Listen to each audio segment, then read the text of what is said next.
কোনো রকম মোল্ড কেনার প্রয়োজন নেই, ঘরে থাকা সাধারণ একটি বোতল দিয়ে আজ আপনাদের হুবহু দোকানের রোটন্ডো আইসক্রিমের মতন চকলেট ক্রাঞ্চ আইসক্রিম বানিয়ে দেখাবো। আর সবথেকে বেস্ট পার্ট হলো এই আইসক্রিম বানাতে কোনো রকম cream, condense milk, electric beater কিংবা কোকো পাউডার কোনো কিছুরই প্রয়োজন হবে না। ঘরে শুধু 2 কাপ দুধ, বিস্কুট আর চকলেট থাকলেই বানিয়ে নিতে পারবেন এই প্রিমিয়াম আইসক্রিমটি। এছাড়াও দেখাবো কিভাবে আইসক্রিম বানালে কোনো রকম আইস ক্রিস্টাল পড়বে না, একদম দোকানের মতো ক্রিমি ও স্মুথ টেক্সচার পাওয়া যাবে। আর আমি এখানে 2 কাপ দুধ দিয়ে প্রায় 8টির মতন আইসক্রিম বানিয়ে নিয়েছি, যেটা দোকানে কিনতে গেলে অনেকগুলো টাকা গুনতে হতো। সো দেরি না করে তাড়াতাড়ি ভিডিওটি সেভ করে রাখুন যেন পরে দেখে দেখে বানাতে পারেন। আসসালামু আলাইকুম everyone, welcome to my channel. Chocolate crunch ice cream বা রোটন্ডো আইসক্রিম যেটাই বলেন, এটা বানানোর জন্য প্রথমেই নিয়ে নিচ্ছি 2টা ওরিও বিস্কুট। তবে আপনারা এখানে আপনাদের হাতের কাছে থাকা যে কোনো চকলেট বিস্কুট ব্যবহার করতে পারবেন। আমার কাছে ওরিও বিস্কুট ছিল, তাই আমি ওরিও বিস্কুটটাই এখানে নিয়েছি।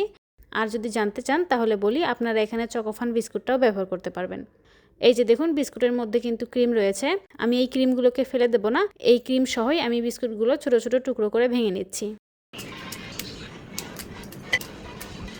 এই যে দেখুন, আমার বিস্কুটগুলো সব ভেঙে নেওয়া হয়ে গেছে। এবার এগুলোকে আমি একটা সাইডে রেখে দিচ্ছি। আর এখানে আমি একটা প্যানের মধ্যে নিয়ে নিয়েছি 2 কাপ ঘন দুধ, অর্থাৎ 3 কাপ দুধ জাল করে আমি 2 কাপে পরিণত করে নিয়েছি। আর দিয়ে দিচ্ছি 1/3 কাপ চিনি। মিষ্টিটা আপনারা আপনাদের স্বাদ মতো কমিয়ে বাড়িয়ে দিতে পারবেন। আমি মিষ্টিটা একটু কম খাই, তাই কমই দিয়েছি। এবার এই দুধটাকে চুলার মিডিয়াম টু হাই ফ্লেমে জাল করতে থাকবো যতক্ষণ না পর্যন্ত চিনি সম্পূর্ণ মেল্ট হয়ে যাচ্ছে। এই যে দেখুন, আমার জাল দেওয়া হয়ে গেছে। এবার এর মধ্যে দিয়ে দিচ্ছি 4 টেবিল চামচ গুঁড়া দুধ। গুঁড়া দুধের পরিবর্তে আপনারা এখানে কনডেন্স মিল্কও ব্যবহার করতে পারবেন, তবে সেক্ষেত্রে এখানে চিনির পরিমাণটা একটু কমিয়ে দিতে হবে। এই যে দেখুন, আমি গুঁড়া দুধটাকে একটা হ্যান্ড উইক্সের সাহায্যে খুব ভালোভাবে মিশিয়ে নিয়েছি। গুঁড়া দুধ সম্পূর্ণ মেশানো হয়ে গেলে এর মধ্যে দিয়ে দিচ্ছি আগে থেকে ভেঙে রাখা বিস্কুট। এবার এই বিস্কুটটাকে আমি হ্যান্ড উইক্সের সাহায্যে ভালোভাবে মিশিয়ে নিচ্ছি। আর এই পর্যায়ে চুলার ফ্লেম লোতে রেখে দিয়েছি। এই যে দেখুন, বিস্কুটগুলো কিন্তু দুধের মধ্যে সম্পূর্ণ গলে গেছে। এবার আমি চুলার ফ্লেম বন্ধ করে দেব আর অপেক্ষা করব এই দুধের মিশ্রণটা সম্পূর্ণ ঠান্ডা হয়ে যাওয়া পর্যন্ত। এই যে দেখুন, দুধের মিশ্রণটা কিন্তু সম্পূর্ণ ঠান্ডা হয়ে গেছে। এবার আমি এটাকে একটা ব্লেন্ডারের জারের মধ্যে দিয়ে দিচ্ছি। আর দিয়ে দিচ্ছি 1/4 কাপ বা 4 টেবিল চামচ দুধের মালাই, অর্থাৎ দুধের ওপর যে সরের লেয়ার পড়ে ওই সর। আমার বাসায় একটু বেশি পরিমাণে দুধ ছিল, তাই আমি একদিনেই পেয়ে গেছি। আপনাদের এই সরটা জড়ো করতে 2 দিন মতন সময় লাগতে পারে। এবার এগুলোকে আমি ব্লেন্ড করে একটা স্মুথ আইসক্রিমের মিশ্রণ বানিয়ে নেব। এই যে দেখুন, আমার ব্লেন্ড করা হয়ে গেছে। আর এই মিশ্রণটাও দেখুন কতটা স্মুথ হয়েছে। আর এখানে দুধের মালাইটা কিন্তু অবশ্যই দিতে হবে, এতে করে আইসক্রিমের মধ্যে আইস ক্রিস্টাল পড়ে না, খেতে একদম হুবহু দোকানের মতো মনে হয়। আর এদিকে আমি হাফ লিটারের একটা পানির বোতল নিয়ে নিয়েছি। আর আপনারা দেখেই নিশ্চয়ই বুঝতে পারছেন বোতলটা ঠিক কী রকম দেখতে। বোতলের মধ্যে কিন্তু কোনো অংশে সরু ভাব নেই, একদম সিলিন্ডারের মতন দেখতে। এবার এই বোতলের মধ্যে আমি আইসক্রিমের মিশ্রণগুলো ঢেলে দিচ্ছি।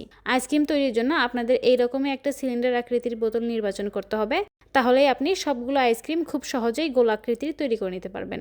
এই যে দেখুন, আমি সম্পূর্ণ আইসক্রিমের মিশ্রণ বোতলের মধ্যে ঢেলে দিয়েছি। এবার আমি একটা গরম ছুরির সাহায্যে বোতলের মাঝে মাঝে একটু কেটে নিচ্ছি। আপনারা দেখেই নিশ্চয়ই বুঝতে পারছেন আমি কাজটা ঠিক কীভাবে করছি।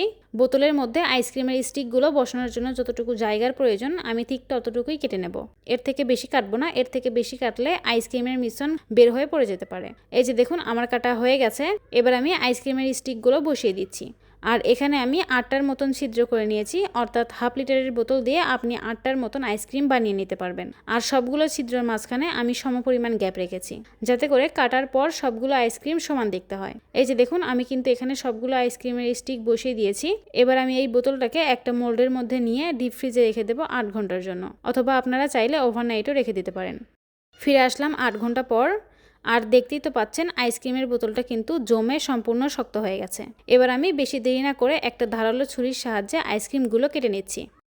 আর একটু খেয়াল করলেই বুঝতে পারবেন আমি কিন্তু 2টা কাঠির থেকে সমান দূরত্ব রেখে কেটে নিচ্ছি। এবার একটা কেচির সাহায্যে বোতলের প্লাস্টিকটা কেটে আইসক্রিমটা বের করে নিচ্ছি। আমি এই পর্যায়ে আপনাদের বোঝার সুবিধার্থে ভিডিওটা ফাস্ট করে দেইনি, নর্মালি রেখেছি, যেন আপনারা দেখে বুঝতে পারেন আমি কাজটা ঠিক কীভাবে করছি। এই যে দেখুন, কতটা ইজিলি আমি আইসক্রিমটা বের করে নিলাম। এবার আমি আপনাদের বোঝার সুবিধার্থে আরেকটা আইসক্রিম বের করে দেখিয়ে দিচ্ছি। দেখুন, খেয়াল রাখবেন যেই ছুরি দিয়ে আপনি বোতলটা কাটবেন সেই ছুরিটা যেন একটু ধারালো হয়, তাহলে আপনার কাজটা করতে অনেক সহজ হবে। এই আইসক্রিমটাও বের করে নিয়েছি। আর একইভাবে আমি সবগুলো আইসক্রিম বের করে নেব। এই যে দেখুন, সবগুলো আইসক্রিম আমি কেটে বের করে নিয়েছি। এবার এগুলোকে আমি ডিপ ফ্রিজে রেখে চকলেটটা রেডি করে নেব। তার জন্য এখানে আমি আইসক্রিমের কোটিংয়ের জন্য 1 ব্লক ডার্ক চকলেট নিয়ে নিয়েছি। আপনারা এখানে ডার্ক চকলেটের পরিবর্তে মিল্ক চকলেটটাও ব্যবহার করতে পারবেন। আমার বাসায় ডার্ক চকলেট ছিল, তাই আমি ডার্ক চকলেটটাই নিয়েছি। আর চকলেটগুলো এভাবে একটু কেটে নিলে গলাতে সুবিধা হবে, তাই আমি এভাবে কেটে নিচ্ছি। এই যে দেখুন আমার চকলেটগুলো কাটা হয়ে গেছে। এবার এগুলোকে আমি একটা বোলের মধ্যে ট্রান্সফার করে নিচ্ছি। আর এখানে যদি আমি কাপের মাপে বলি তাহলে এখানে 2 কাপের মতন চকলেট হবে। এবার এদিকে আমি চুলায় একটা প্যানে গরম পানি বসিয়ে দিয়েছি আর তার উপর একটা স্ট্যান্ডও বসিয়ে দিয়েছি। এবার এর ওপর আমি চকলেটের বোলটা বসিয়ে দিলাম। আর চকলেটের বাটিটা বসানোর পর চুলার ফ্লেম আমি লোতে করে দিয়েছি, কারণ চকলেট মেল্ট হওয়ার জন্য খুব বেশি তাপের প্রয়োজন হয় না। ফুটন্ত পানির হালকা একটু ভাপেই চকলেটগুলো মেল্ট হয়ে যাবে। এই যে দেখুন অলরেডি মেল্ট হতে শুরু করেছে। এবারে চকলেটগুলো দ্রুত মেল্ট করার জন্য আর একটু পাতলা করার জন্য এর মধ্যে দিয়ে দিচ্ছি 3 টেবিল চামচ এক্সট্রা ভার্জিন নারকেলের তেল, অর্থাৎ যেই নারকেলের তেল খাওয়া যাবে সেই নারকেলের তেল। এই যে দেখুন আমি এই নারকেলের তেলটা ব্যবহার করেছি। আপনারা এখানে নারকেলের তেলের পরিবর্তে আনসল্টেড বাটার অথবা রান্নার রেগুলার তেলও ব্যবহার করতে পারবেন। তবে সেক্ষেত্রে রেসিপিতে কী ধরনের পরিবর্তন আসতে পারে সেটা আমি আইসক্রিমে চকলেটের লেয়ার দেওয়ার সময় আপনাদের বুঝিয়ে বলবো। আর এখানে দেখেই নিশ্চয়ই বুঝতে পারছেন চকলেটগুলো কিন্তু অলরেডি মেল্ট হয়ে গেছে। এবার এই চকলেটের বোলটাকে আমি চুলার তাপ থেকে নামিয়ে নিচ্ছি। আর চলে এলাম এই আইসক্রিম রেসিপির সবথেকে গুরুত্বপূর্ণ পার্টে। সেটা হলো চকলেটগুলো মেল্ট করার পর সম্পূর্ণ ঠান্ডা করে রুম টেম্পারেচারে নিয়ে আসতে হবে।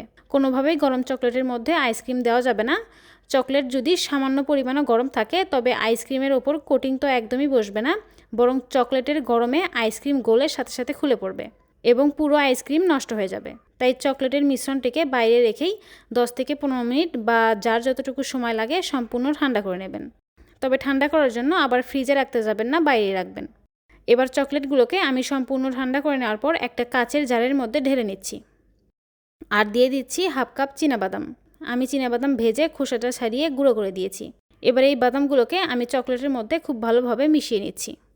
মিশানো হয়ে গেলে আমি আইসক্রিমগুলোকে ডিপ ফ্রিজ থেকে বের করে নিয়ে এসেছি। এবারে এই আইসক্রিমটাকে আমি সরাসরি চকলেটের মধ্যে ডিপ করব। এভাবে একটু ঝাঁকিয়ে এক্সট্রা চকলেট আইসক্রিমের গা থেকে ফেলে দেব আর এভাবে আইসক্রিমটাকে ধরে থাকবো। 10 সেকেন্ড অপেক্ষা করার পর দেখতে পারবেন চকলেটটা ঠান্ডা আইসক্রিমের সংস্পর্শে এসে জমতে শুরু করেছে।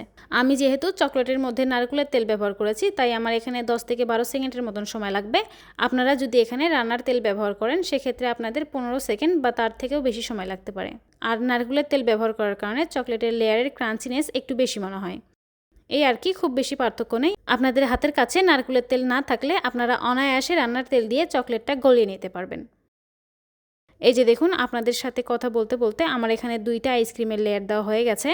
আর দেখতেই তো পাচ্ছেন কতটা সুন্দরভাবে চকলেটগুলো সেট হয়ে গেছে। আর একই প্রসেসে আমি সবগুলো আইসক্রিম বানিয়ে নিয়েছি। আর আপনারা দেখেই নিশ্চয়ই বুঝতে পারছেন সবগুলো আইসক্রিম কতটা পারফেক্ট হয়েছে।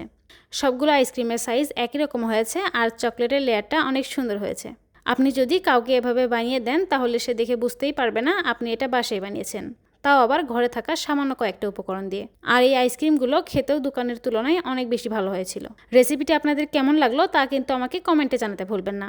আর ভিডিওটি ভালো লাগলে একটি লাইক দিন এবং এমন আরও সব লোভনীয় ও সহজ রেসিপি পেতে চ্যানেলটি সাবস্ক্রাইব করুন। আর আপনারা যারা আমার পেজ থেকে ভিডিওটি দেখছেন তারা একটা ফলো দিয়ে রাখবেন। আজ এই পর্যন্তই, ভালো থাকবেন সবাই, আল্লাহ হাফেজ।